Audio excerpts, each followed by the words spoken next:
Good morning, ladies and gentlemen. Welcome to Syracuse University's 2003 Joint Army-Air Force Commissioning Ceremony.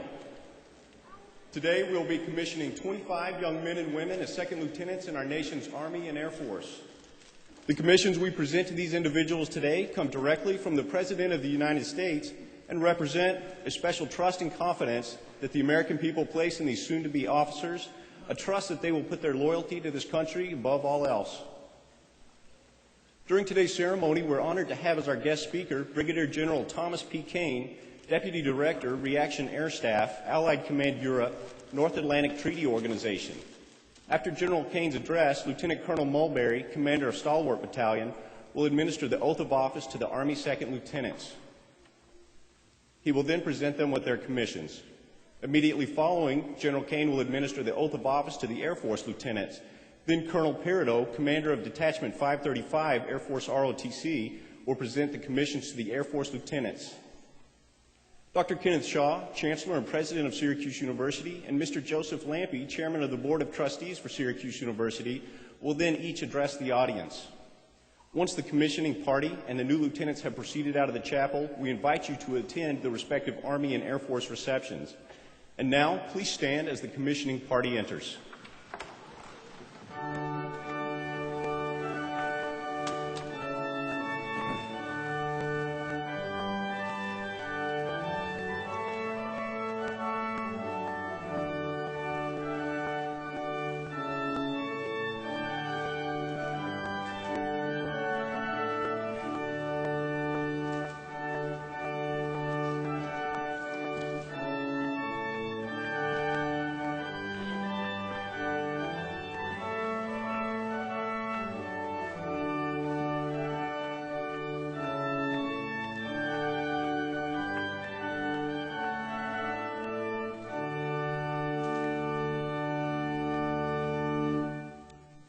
Dean Wolf will now offer the invocation, and after the invocation, please remain standing for the national anthem.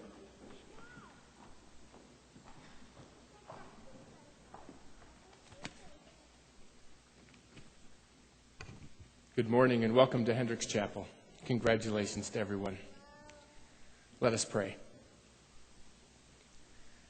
O God, source of all that makes life possible, giver of all that makes life good, we begin this commissioning by giving you our thanks.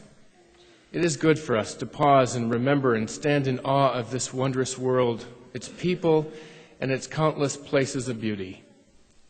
We thank you for giving us the capacity to feel loyalty and to know esprit de corps.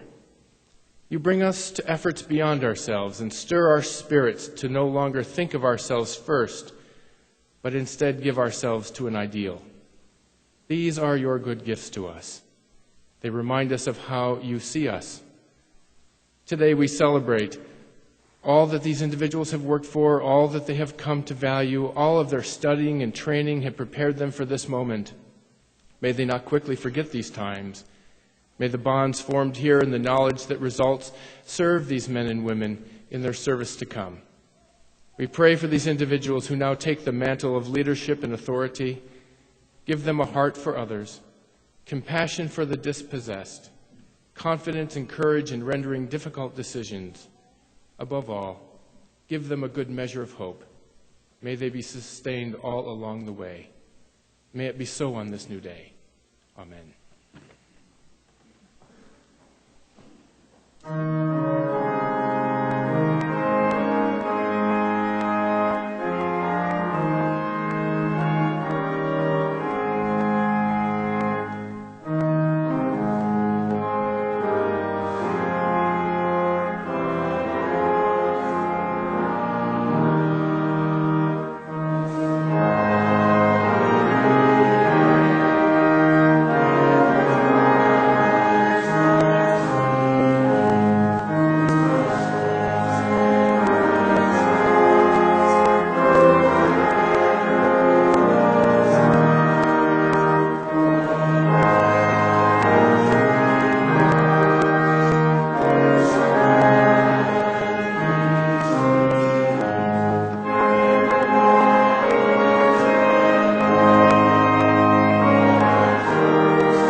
is my pleasure to introduce the distinguished members of our commissioning party. From your left to right are Dean Thomas V. Wolf, Dean of Hendricks Memorial Chapel.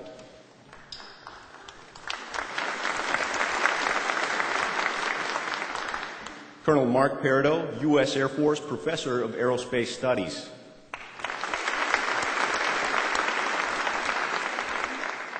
Dr. Deborah Freund, Vice Chancellor and Provost of Syracuse University.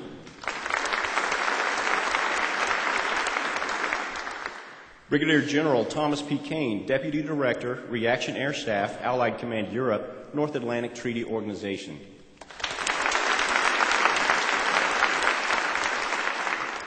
Dr. Kenneth A. Shaw, Chancellor and President of Syracuse University.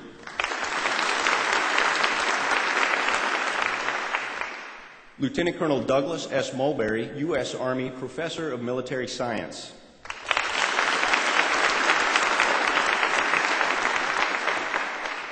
Mr. Joseph Lampe, Chairman of the Board of Trustees for Syracuse University.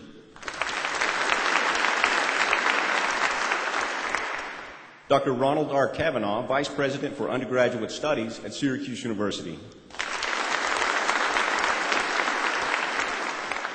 And I'm Captain Les Burleson, Assistant Professor of Aerospace Studies, and at this time, Colonel Peridot will introduce our guest speaker.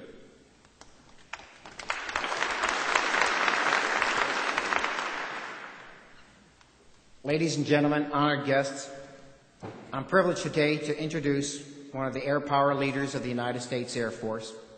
In his current position on the NATO Reaction Force Air Staff, he's responsible for the strategic planning of air power to support the objectives of the United States and its European allies. A command pilot with over 4,300 flying hours, checked out in 9 different aircraft from the tiny T-37 jet trainer to the behemoth C-5 Galaxy cargo aircraft, General Kane has had what the Secretary of the Air Force, James Roche, calls the unique and exquisite experience of authority and responsibility known as command 4 separate times, as a squadron commander, a group commander, and twice as a wing commander. The last time I saw General Kane was at a pin-on ceremony. Mine. He was the wing commander at Scott Air Force Base, and he pinned these eagles on my shoulders. All these soon-to-be lieutenants know that leadership is not learned overnight, and that as you go through your careers, you will learn from the people you work for, with, as well as those who work for you. So let me share something that is not in the bio in front of you. I've never met anyone who knew more about baseball, except maybe his daughter Kelly. And from General Kane, I learned to measure success and perseverance. When he would give the wing pep talks, he'd use baseball analogies. Now, I know diddly about baseball, but to this day, I remember that if you step up to the plate and 6 times out of 10 fail and have to walk back to that dugout without ever getting to first base, you'd be a Hall of Famer. Ty Cobb, the man with the highest career batting average since stats were kept, batted .366. His best year ever, in 1911, he batted .420. He still walked back to that dugout more times than he made it to first base. I'd been in the Air Force 21 years before I learned that, and that little statistic still helps me keep on swinging today. Ladies and gentlemen, General Kane.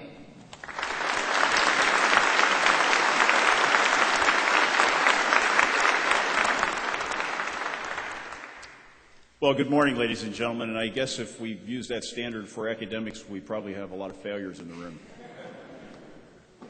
Well, good morning, distinguished guests. Chancellor Shaw, Dr. Freund, Mr. Lampe, Dean Wolf, Dr. Kavanaugh, of course, Colonel Peridot, and Colonel Mulberry. Parents, friends, and family, graduates of the class of 2003, and future leaders of our United States Armed Forces. I first want to thank Colonel Peridot and Lieutenant Colonel Doug Mulberry for asking me to speak today, because as you know, my daughter Kelly is in the graduating class.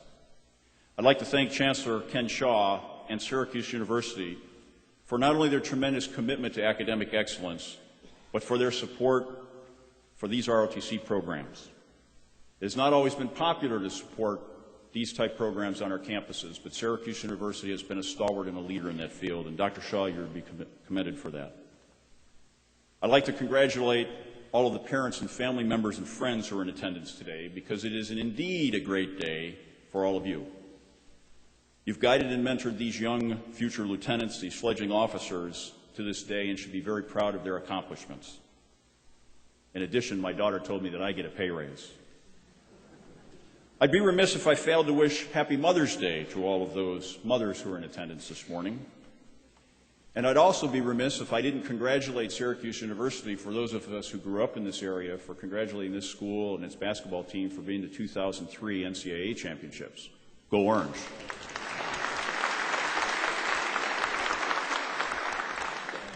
And last and certainly not least, the reason that we were all here today is to, in this historic Hendricks Chapel, is to congratulate the graduates first and our newest lieutenants. Let me begin with a short story, one told by probably the most militarily notable spokesperson today, General Tommy Franks. You know, Tommy Franks grew up in West Texas and is a true soldier who many of you may have the opportunity to meet personally. But he tells a story at the beginning of most of his speeches, which I think will be appropriate today. He relays that he wasn't a very good student in high school and, frankly, fortunate to graduate. But he did remember in his history class a famous quote they used about Julius Caesar, and it goes like this. Julius Caesar was a general. He gave long speeches. They killed him. So my commitment to you this morning is that before we walk out the door, there won't be a knife, that I'll try to keep to the ambitious schedule we have, because there is a bigger commencement ceremony with a larger speaker than myself that we should go see later on this morning. Well, to our graduates and new lieutenants, there isn't a person in this room that isn't very, very proud of you today. In fact, most of us would love to trade places with you.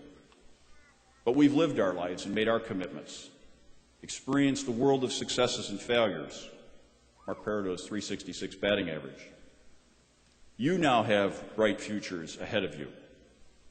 And most of us who are here to admire and watch that accomplishment that you've achieved in your life know that the world that we're leaving you still has many challenges, and that our human race will be a better place in future years if you make the same commitment that many of those in the audience have made before. And as I said, there are many challenges and issues out there that have not been resolved. There are many people in the world that do not admire our way of life and choose to take advantage of the betterment of mankind.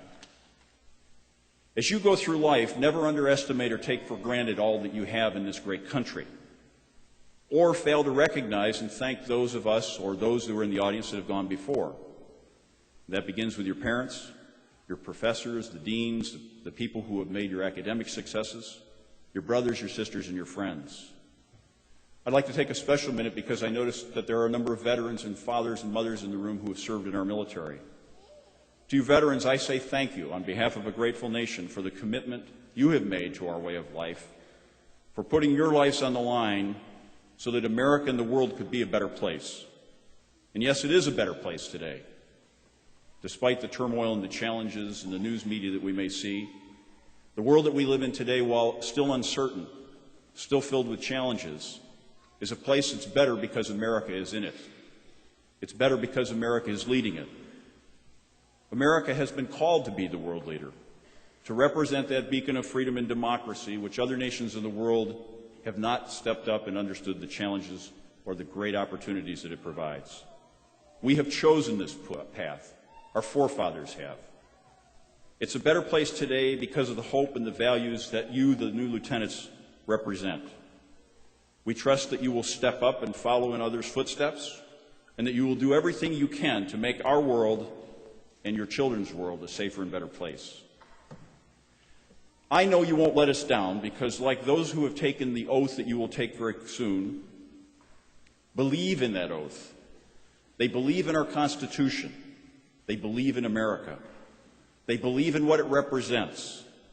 They have traveled to foreign shores and given our blood. In 1969, actually 1966, when President Charles de Gaulle asked the United States to leave France, President Lyndon Johnson said, "Does that mean you want to take our dead ones with us too?" For those of us who have the opportunity to visit the many grave sites that surround the world, and there are more graves today in Iraq, know that Americans who have spilled their blood there and remain today gave the ultimate sacrifice. You, the new lieutenants of our armed forces, have committed yourselves to some core values: integrity, service, excellence. Integrity, loyalty, duty, respect, honor, and courage. Who can forget the words in the very famous graduation speech at West Point by General MacArthur? Duty, honor, country. Those words ring loud and clear in those men and women you see before you in the front rows. These values and our firm commitment to them make the U.S. and our armed forces the most formidable, the most respected, and the most trusted in the world today. This, coupled with our multicultural and ethnic society, represents a commitment to the values of freedom and an understanding that freedom isn't free. But yet, those of you who understand commitment to freedom and its value know that it's a commitment to the resources, the commitment to the balancing of those resources in a free society. But yet, our nation has committed the resources and the technology required to let this fighting force achieve things that other fighting forces haven't before. The recent campaigns in Afghanistan and Iraq again demonstrates America's continuing commitment to freedom and democracy. And as I look into the eyes of these young men and women, I can tell you that that dream and that freedom will be alive and well for the next century. Remember, Churchill said, "Only the dead have seen the end of war." As you take your oaths today, understand that your commitment is that no one detests war more than a warrior, because a warrior knows and experiences firsthand the costs and the tolls against humanity. So the challenge to this graduating class and these new lieutenants is take your oath to heart. Maintain your commitment to your core values and our way of life. America is not perfect, but it is the beacon of light for those who are not as fortunate as we are. Be the leaders that America and the world need you to be. We are very, very proud of you today. God bless you all. God bless our great country. And I will say thank you to Syracuse University for what you represent to this commitment to our nation. Thank you very much.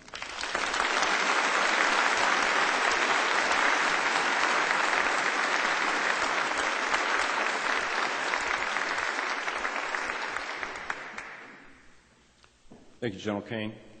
Lieutenant Colonel Mulberry will now administer the Army Oath of Office. Ladies and gentlemen, you're welcome to take pictures at this time.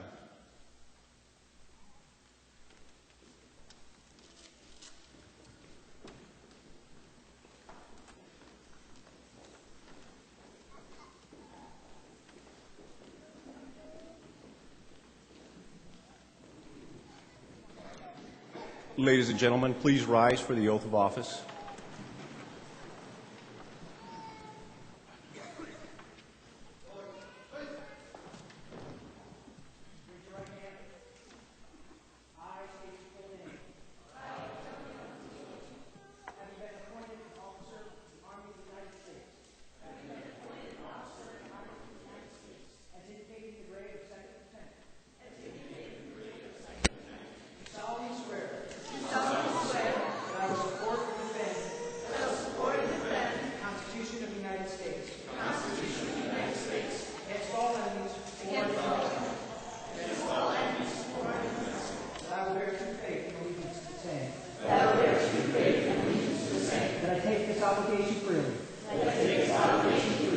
Without any mental reservation. Or purpose of evasion. And I will well and faithfully discharge. The duties of the office upon which I am about to enter. So help me God. Ladies and gentlemen, I present you the Army's newest lieutenant.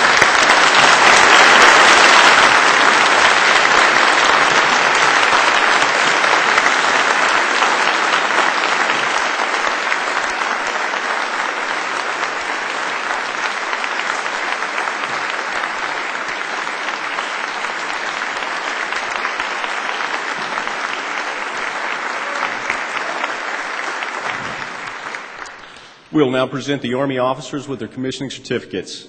Ladies and gentlemen, you are welcome to take photographs. However, please hold your applause until all certificates have been presented.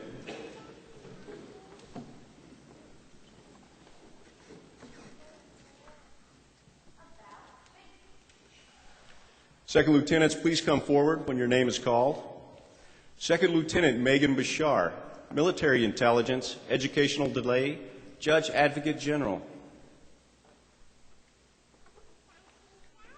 Second Lieutenant Keith Beam, Army Nurse Corps, Walter Reed, Bethesda, Maryland.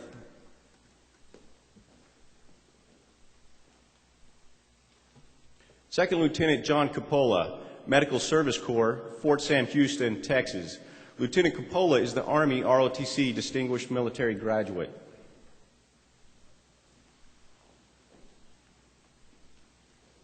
Second Lieutenant Brent Denisar, Field Artillery, Gold Bar Recruiter at Syracuse University.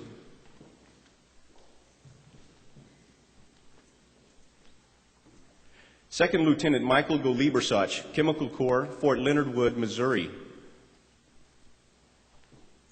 Second Lieutenant Gerald Hall, Infantry, Fort Benning, Georgia. Second Lieutenant Carolyn Hanshin, Army Nurse Corps, Fort Lewis, Washington. Second Lieutenant Virginia McCain, Chemical Corps, Korea.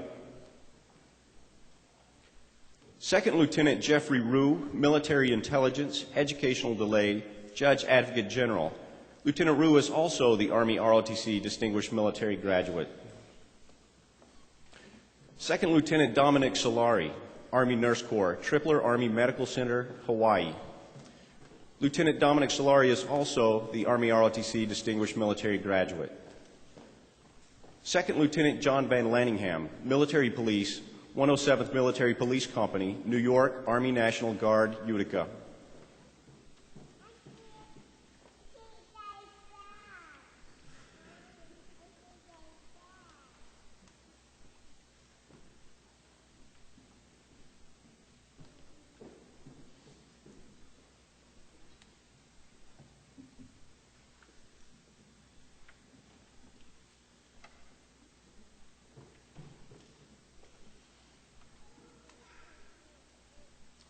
Ladies and gentlemen, this concludes the recognition of the U.S. Army lieutenants.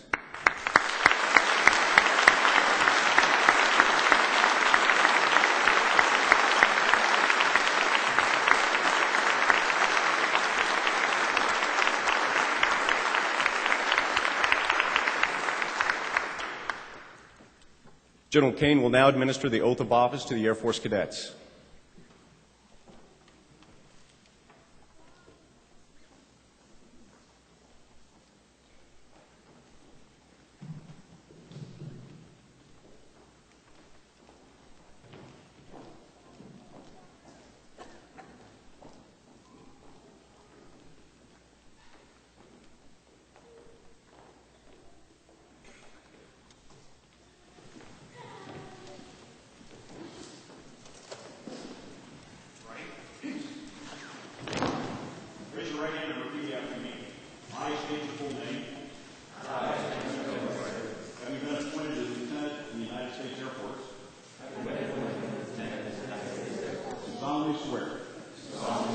That I will support and defend the Constitution of the United States.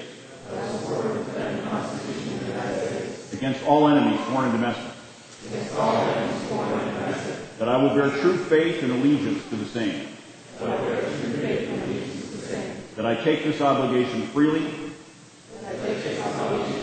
Without any mental reservation or purpose of evasion. And that I will well and faithfully discharge the duties of the office upon which I'm about to enter. So help me God. Congratulations, Lieutenant.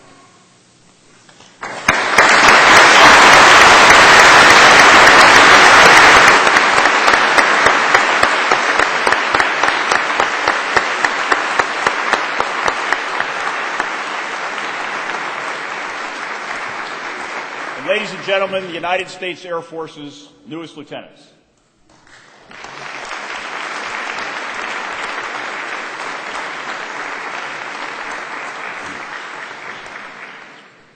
We'll now present the new Air Force officers with their commissioning certificates. Again, you're welcome to take photographs. However, please hold your applause until all certificates have been presented.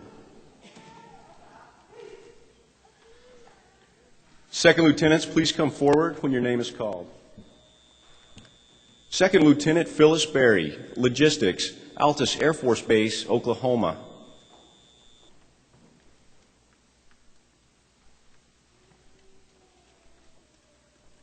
Second Lieutenant Rebecca Corbin, Civil Engineer, Malmstrom Air Force Base, Montana.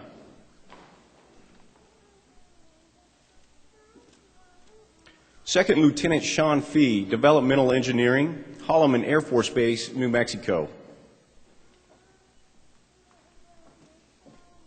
Second Lieutenant James Finucane, Acquisitions Manager, Hill Air Force Base, Utah.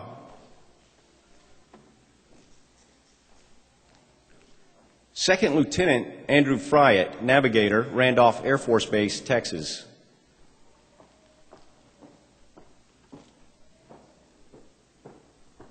Second Lieutenant Kelly Kane, Pilot, Dyess Air Force Base, Texas.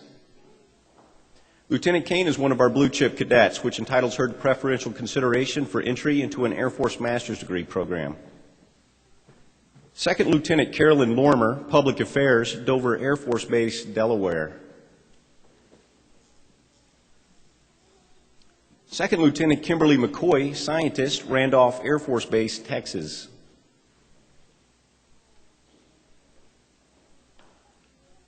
Second Lieutenant Chester McFarland, Developmental Engineering, Los Angeles Air Force Base, California.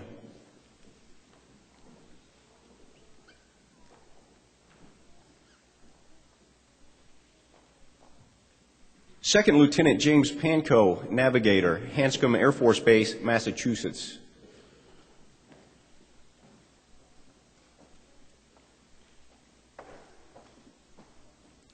Second Lieutenant Aaron W. Richards, Security Forces, Eglin Air Force Base, Florida. Lieutenant Richards is an Air Force ROTC Distinguished Graduate, and he is also one of our blue chip cadets. Second Lieutenant Eric Rodabaugh, Communications and Information, Langley Air Force Base, Virginia. Second Lieutenant Luke Sturgeon, Pilot, awaiting training.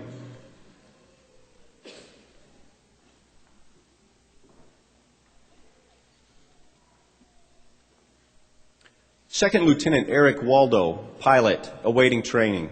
Lieutenant Waldo is an Air Force ROTC Distinguished Graduate, and he is also a blue chip cadet.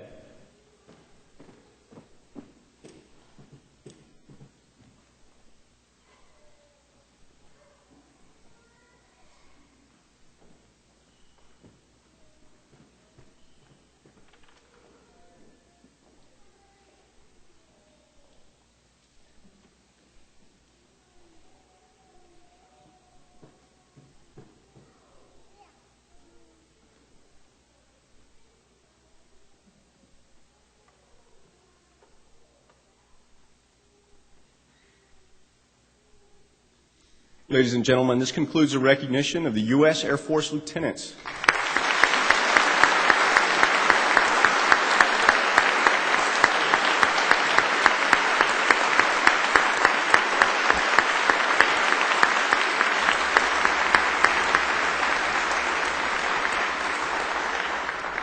Please be seated.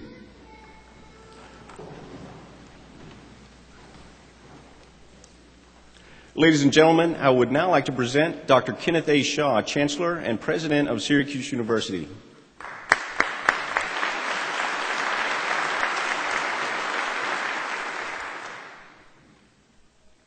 Good morning, ladies and gentlemen.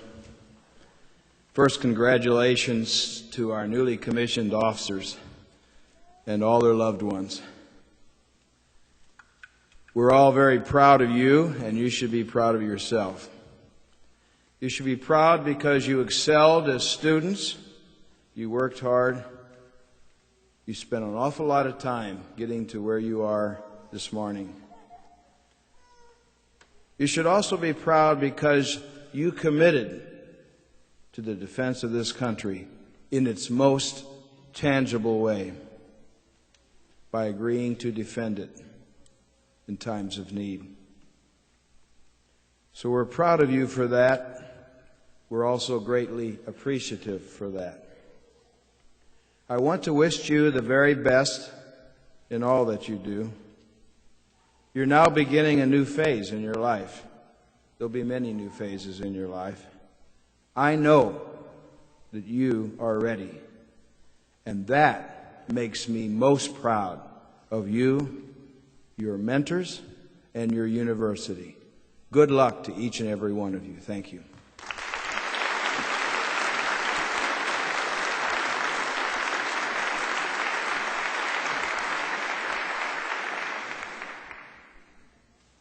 Thank you, Chancellor Shaw. And now I'd like to present Mr. Joseph Lampe, Chairman of the Board of Trustees for Syracuse University.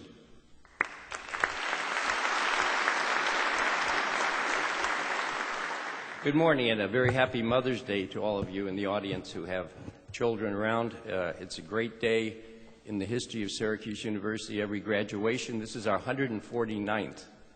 Next year we'll be celebrating our 150th. 50 years ago, almost to the day, I received my commission at Hendricks Gym from being the first lieutenant in the United States Air Force. And I really enjoy coming here every year to see all these young, bright faces who we have at Syracuse that are entering into the finest military in the world. If anyone thinks we're not the finest military in the world, they evidently didn't watch CNN in the last couple of months. We have a very storied history at Syracuse in turning out wonderful students who are also wonderful military personnel. To mention just two astronauts that are our graduates here, Story Musgrave and Eileen Collins. And Eileen was the first woman to pilot a Discovery mission in 1995 and the first woman to be a mission commander over Columbus in December of 1988. You, as our graduates this year, join all of our other students, but you have one thing that the other students don't have. You're getting your commission in your branch of service to protect the United States. We respect it very much, we honor you, and we charge you with going ahead and continuing to serve your country, your university, and your family well. Congratulations, and God bless you.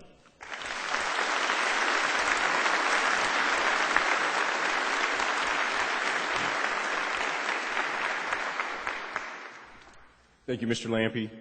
I'd like to express our sincere appreciation to each member of our commissioning party for taking time out from their busy schedules to be here this morning, and also thank you to Dr. Christopher Marks for providing organ accompaniment.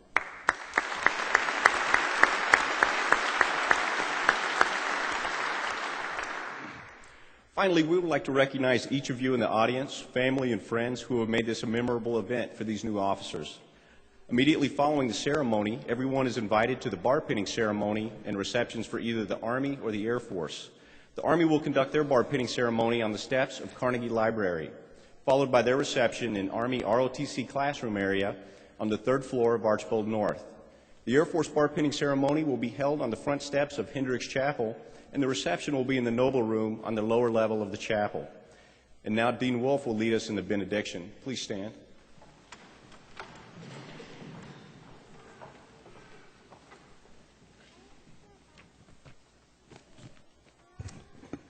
This has been a very moving day for all of us.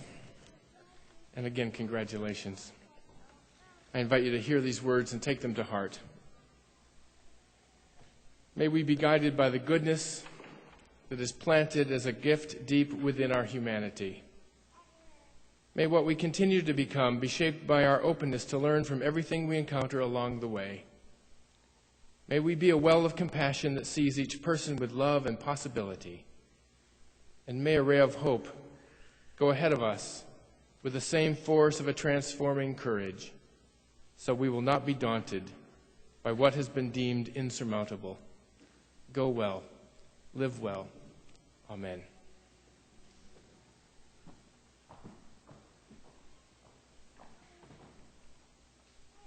Thank you, Dean Wolf. Please remain standing until the commissioning party and the new lieutenants depart the chapel.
ROTC takes everyone, and you actually get to use the skills that you learn in college. And it really just prepares you for life. I think the best leaders in America come from the Army.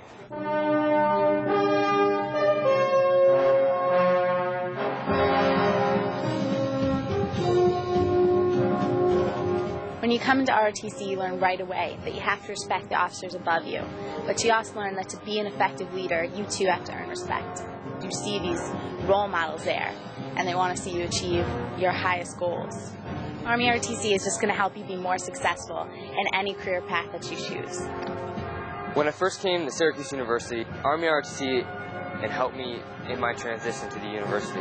Army ROTC has taught me how to be a leader, both in the classroom and out. There's no set book on leadership that you can sit down and read or have someone teach you. You learn it by experience, by getting out in the field and leading cadets, leading other students. One of the major focuses of this program is taking the individual and making them part of a team. The major task of the rope bridge is to cross an obstacle using teamwork. Each person has their own job, and we all come together and we build a good bridge and we cross as fast as we can. I am the past. I'm the present. I am the future. It's a lot of fun, and I guarantee if you come out and try it, you really will love it.